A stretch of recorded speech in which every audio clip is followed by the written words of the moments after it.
teman perempuan. Katakanlah si A. Si A memilih dengan si B melalui, atau dia menikah dengan si B melalui perjodohan. Setelah menikah, ternyata baru diketahui kalau si B suka mengkonsumsi obat penenang. Jika tidak, maka emosinya meledak-ledak.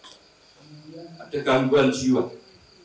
Akhirnya hal ini sangat mengganggu keharmonisan keduanya. Jika di depan si A, si B seperti baik-baik saja, tapi begitu si A berada di tempat lain, ya, maka si B WA atau SMS banyak sekali yang isinya mencaci, memaki si A, mengungkit-ungkit permasalahan yang dianggap sudah selesai. Hal itu ditanggapi, maka bisa seharian dihapus. Kalau tanggapi, seharian dihapus. Dan itu setiap hari, selama si B juga tidak mau bekerja, sehingga si B juga nggak mau bekerja, sehingga si A menjadi tulang punggung keluarga. Suatu ketika diketahui ternyata si B pernah 2 kali SMS di depan si A yang berisi mengajak zina. Dosakah si A jika dia minta cerai? Ya kurang bingung lah ya. Aku jadi keringetan motornya. Ya, jadi intinya ada si A sama si B nikah karena perjodohan. Ternyata si B itu pecandu obat.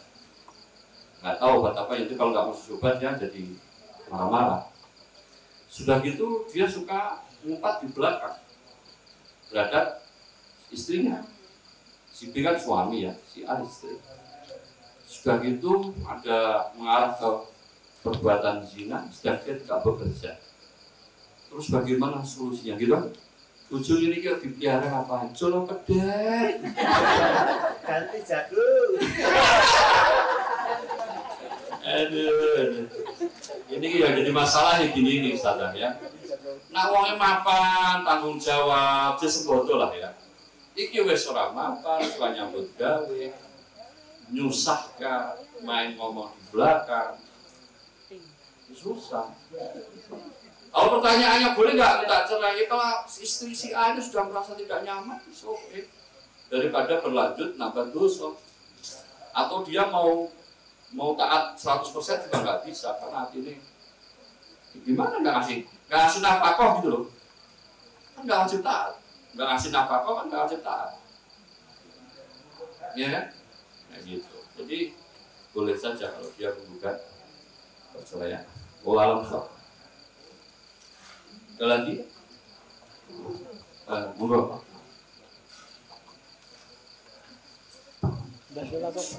Nyala itu Bu. Begini Ustaz, jadi ada suami istri yang ketika sedang ada masalah itu dari suami justru keluar pernyataan ya udah kamu saya cerai saja. Nah si istri itu kemudian merasa itu karena apa ya, keluar dari kata-kata suami, berarti itu sudah dianggap talak ya. Nah kemudian istri berusaha untuk secara syariat berarti sudah bukan suami istri lagi gitu. Nah suami istri ini kemudian konsul ke seorang apa Pak ya, tempat konsultan gitu ya, guru ngaji.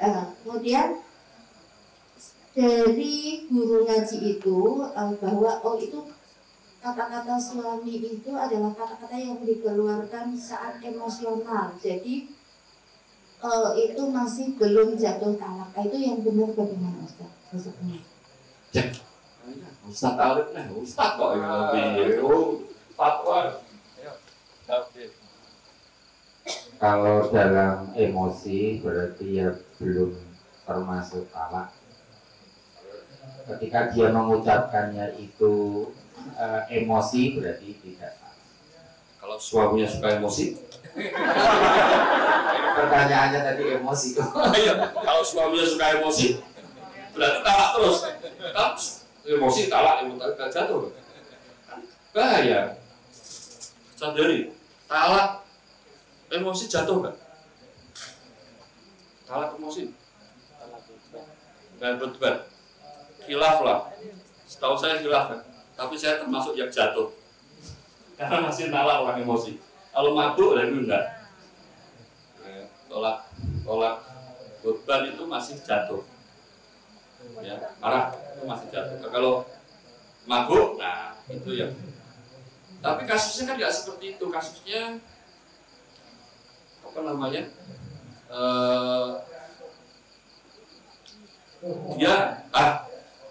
Kan ada hadis salah suci. Permasalahan kan sudah ditalak. Terus suami istri ini mencoba karena sudah dicerai. Ya menyesuaikan mungkin nggak dan seterusnya kan sudah dicerai. Kan bertolak dari salah sujiduhuna wahazluhuna jidun. 3 perkara seriusnya serius, candanya serius gitu kan. Termasuk cerai gitu kan. Pernah dengar hadis itu? Berarti candanya cerai itu serius. Anda setuju? Setuju? Chaos. Coba bayangkan kalau itu terjadi. Chaos. Karena setiap orang kan mencerai istrinya. Cerai. Chaos. Setelah saya teliti hadis itu dhaif.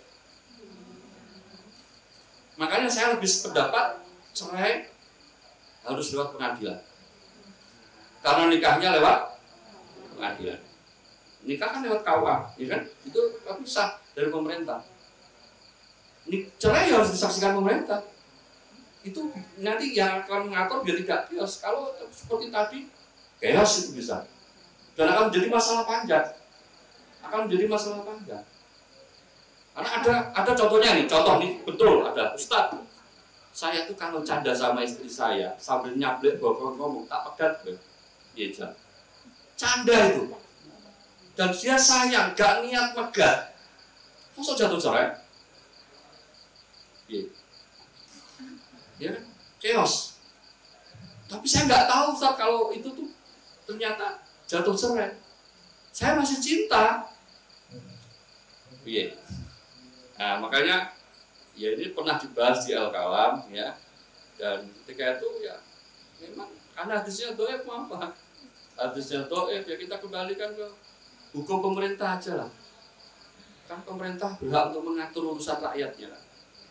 Ya, tasarruful sultan manutun bil maslah. Tasarruful imam manutun bil maslah. Imam itu akan memberikan maslahat ketika memberikan keputusan. Makanya cara lewat pemerintah, nikah lewat pemerintah, tapi jauh lebih afdal. Jadi ukuran iddahnya ketika sudah putus cerai dari pengadilan agama itu jauh lebih afdal. Nah, baik, ada surat lagi. Saya tunggu lagi loh ya. Masih jam 8:30. Waktu kok panjang bener. Kurang berbalas. Aku itu masalah tapi isi. Tapi aku kono kerontor-rontor. Seorang istri mengizinkan suami jajan. Masya Allah. Zina maksudnya ya. Dengan membayar tapi melarang punya pacar. Suami setia tidak pernah selingkuh. Lebih, seorang istri mengizinkan suami jajan dengan membayar tapi melarang punya pacar. Suami setia tidak pernah selingkuh. Apa saran kita kepada si istri? Saya baca.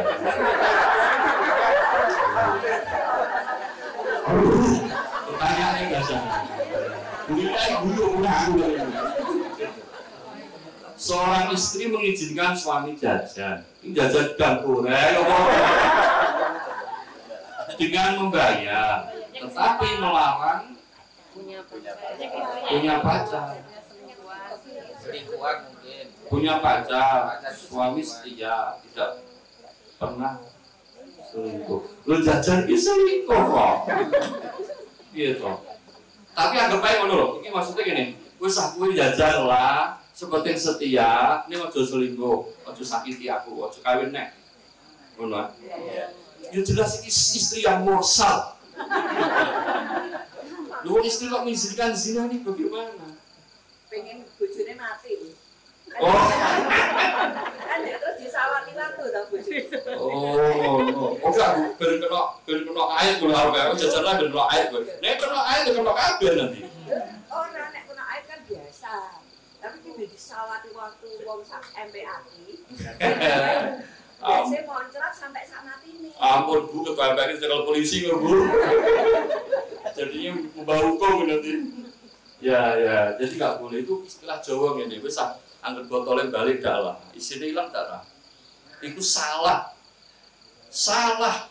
Maka saya sering mengatakan syariat poligami ini adalah solusi. Aku orang ngomong sunnah, orang ngomong syariat ya. Mubah oke. Kalau sunnah menurut saya enggak. Karena saya lebih melihat solusi permasalahan sosial. Kalau memang dibutuhkan. Kan nikah satu hukumnya sholimo, ya kan? Nikah itu aja hukumnya bisa sunnah, bisa makruh, bisa wajib, bisa haram, bisa mubah. Demikian juga poligami bisa mubah, bisa makruh, bisa haram, bisa sunnah, bisa wajib. Semua itu kebutuhan saja. Dan itu harus didiskusikan. Itu harus didiskusikan. Jangan main di belakang. Kalau main di belakang bukan solusi lagi namanya. Ngejak tukaran. Ngejak tukaran sendiri, udah gelutan apa ya. Maaf, kayaknya kasus seperti itu pernah saya dengar. Yang kasus seperti itu pernah saya dengar, ini terutama untuk muncul ya, walaupun nggak semuanya. Itu bapak-bapak yang kerjanya di kapal kan dia lama sekali nggak pulang. Maaf ya Kak, pernah sekarang zamannya canggih Bu, zamannya canggih sekarang. Bapak man kalau itu solusinya nggak boleh, ya kalau diizinkan nikah ya nikah saja. Ya dengan mungkin ya nggak tahu mungkin di situ ada ABK laki-laki semua perempuan.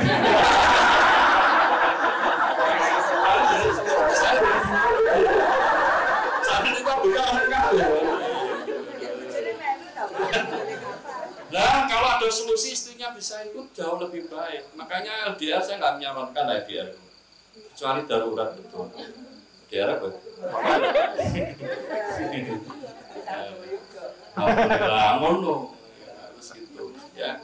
Jadi nggak boleh apapun yang terjadi menyuruh untuk berzina itu nggak boleh. Karena ini larangan Allah. Ya, jadi mending kasih cari solusi-solusi yang halal, yang baik. Ya, Allah langsung. Ada lagi? Monggo, surat-suratnya saya tunggu.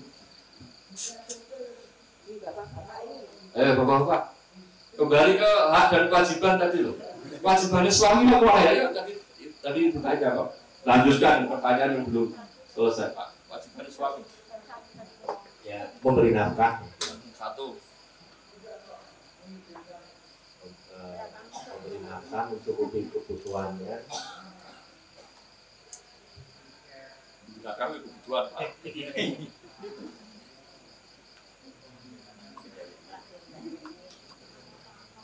Memberikan perlindungan pada istri, menyediakan memenuhi kebutuhan dalam hal tempat tinggal, pakaian, dan makanan termasuk juga ya.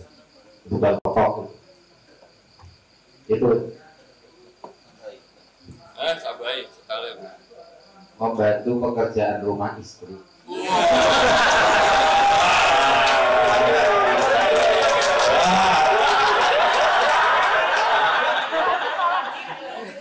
Jadi tambahan Saya serius. yang ketiga adalah bertanggung jawab terhadap pendidikan agama keluarga. Oke. Tapi ini bisa dilimpahkan manakala suami tidak mampu. Kewajiban suami jelas nafkah. Ini tidak bisa tidak. Dan saya mengingatkan para suami, nafkah itu bukan kebutuhan rumah. Nafkah itu bukan kebutuhan rumah. Nafkah itu kebutuhan istri. Yang dicatat. Jadi bukan kebutuhan rumah, kebutuhan sekolah anak, kebutuhan kebersihan rumah, membantu, bukan. Tapi kebutuhan istri. Itu nafkah. Alhamdulillahnya Allah mengatakan wa asyuruhunna bil ma'ruf. Kata-kata ma'ruf itu fleksibel. Ma'ruf berdasarkan lingkungan, ma'ruf berdasarkan keluarga. Itu ma'ruf. Gak ada nilai dulu sebagai ulama madzhab ada sih mengkognitifkan itu ada. Tapi ma'ruf itu berdasarkan huruf wajar, ya wajarnya masyarakat. Ya. Nafkah, kemudian tempat tinggal. Kan hadisnya ini saya baru tambah ya, biar cekok ya. Nah ini ya Rasulullah hakul zaujati ahadina alaih. Ya wahai Rasul, ada pertanyaan, apa kewajiban suami atas istri? Dijawab oleh Rasul, antu ta'imaha idza ta'imta. Hendaknya kamu memberikan makan istri ketika kamu makan. Wa taksuha idza tasaita, dan kamu berikan pakaian ketika kamu berpakaian. Wala tadribul wajah, orang untuk ngeprok wajah. Nah, bokong itu. Ya. Jadi nanti di manajemen konflik kalau istri nggak taat, boleh kalau suami mukul itu nggak boleh muka. Kata para ulama, pukulah di bagian yang banyak dagingnya. Mana itu? Patat, ya. Dan pukulan yang tidak melukai. Jadi untuk memang ini apa namanya? MA, ya. bukan MA ya. Jadi nggak perlu ini pack dan di bagian yang banyak dagingnya. Nggak boleh memaki, nggak boleh memukul mukanya. Ini kata Nabi ya. Walau covid, langsung ngelak-ngelak itu melantuk. Jadi lanang kedua gentle. Ngapain dia elak-elak? Tapi memang sudah nggak bisa mempertahankan lagi ya, sportif saja.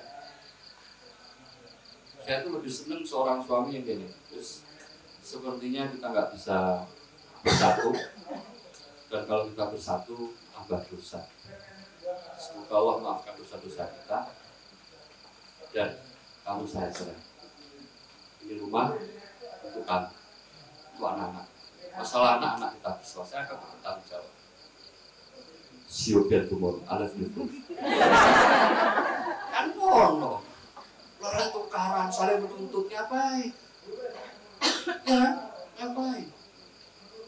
Ya, nah itu suami yang gentle. Kan memang kalau mencerai, jangan tunggu. Kan ada suami yang nggak gentle. Nggak mau cerai, akhirnya istrinya yang kalau istrinya enggak kan mengembalikan mahar, namanya suami nggak gentle. Kenapa harus menuntut maharnya lagi? Kalau suami mencerai harus memberikan pesangon, itu aturan syariat. Harus memberikan pesangon. Kalau suami mencerai, ya. Kemudian, nah tadi itu ya. Ada lagi dinarun anfaqtahu fi sabilillah wa dinarun anfaqtahu fi raqabatin wa dinarun tasaddaqta bihi al miskin wa dinarun anfaqta ala ahlika a'dhamuha ajrun alladhi anfaqta ala ahlika. Para suami ini ya. Satu dinar yang kamu infakkan fi sabilillah, satu dinar kamu infakkan untuk membebaskan budak, satu dinar kamu infakkan untuk orang miskin, satu dinar yang kamu infakkan untuk keluargamu, dan satu dinar yang kamu infakkan untuk keluargamu, itu paling besar pahalanya. Belum dicatat. Jadi wong lanang ku sing gampang ke urusane wong wedok. Ora sok sweet membantu sebagian pekerjaan istri. Nah, mampu iki ora lakon, sing penting duwite ana, Bos. Ya kan? Ya, capek, Pak, capek, Bun. Wis aku ngono anu ya. Nang skincare. Ya. Ya ayam. Skincare Bu. Ya ayam kurang pun. Sama.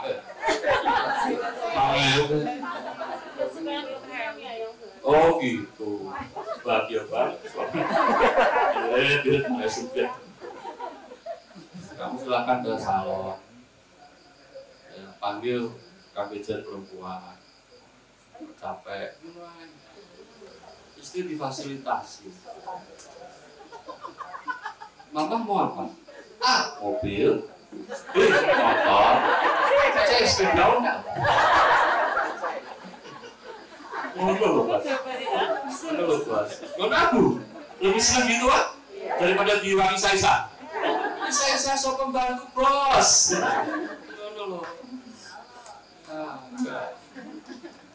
Emang saya, ini istri saya. Saya termasuk yang jarang bantu istri saya di rumah.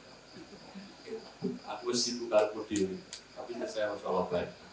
Selalu mengerti saya. Saya gabah biar belajar saja. Masya Allah. Makanya besok tak jauh umroh lagi. Baik, gitu ya, Bu, suami ya. Nanti yang istri nanti ini kita baca dulu.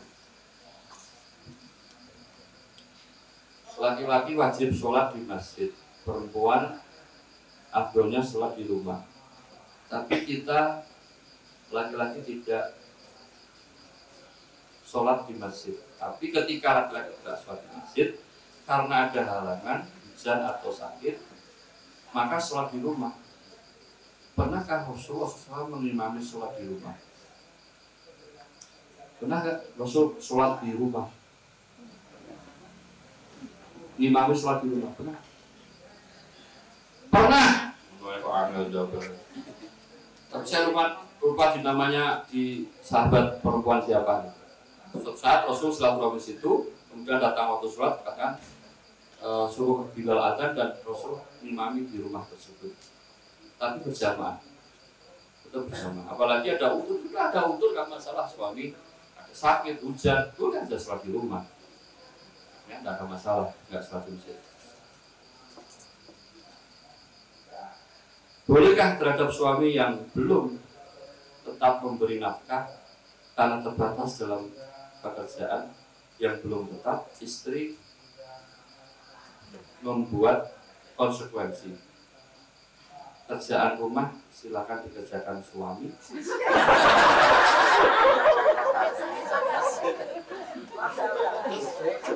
Pokoknya sendi kamu, pokoknya sendi kita. Soteng Mas, soteng oleh Mas. Sadis. Ya. Dalam kerjaan rumah belum selesai. Artinya apa? Baik. Ini saya bicara masalah hukum fikih. Gitu. Jadi menurut mazhab jumhur, konsekuensi nikah atau pekerjaan rumah tangga itu kewajibannya suami. Menurut jumhur ulama, pekerjaan rumah, masak, bersih-bersih, macam segala itu kewajibannya suami. Istri hanya berkewajiban urusan biologis saja. Mau tiba-tiba suami pengen nong jero mobil, nong tengah alas, kudu ready. Kapan suami butuh harus nggak boleh dijanjikan. Kecuali dalam kondisi udur, gitu ya. Itu menurut jumhur. Karena az-zawaj, an-nikah wa al-jima' kata jumhur. Nikah itu adalah istimta, nikah itu adalah hubungan biologis. Sehingga dipahami oleh jumhur, pekerjaan rumah ini kewajibannya suami. Menurut mazhab Hanabilah, pekerjaan rumah itu juga pekerjaan istri. Karena istri-istri para sahabat seperti Fatimah binti Rasulullah SAW ketika nikah dengan Ali, kan tangannya nanti juga ya.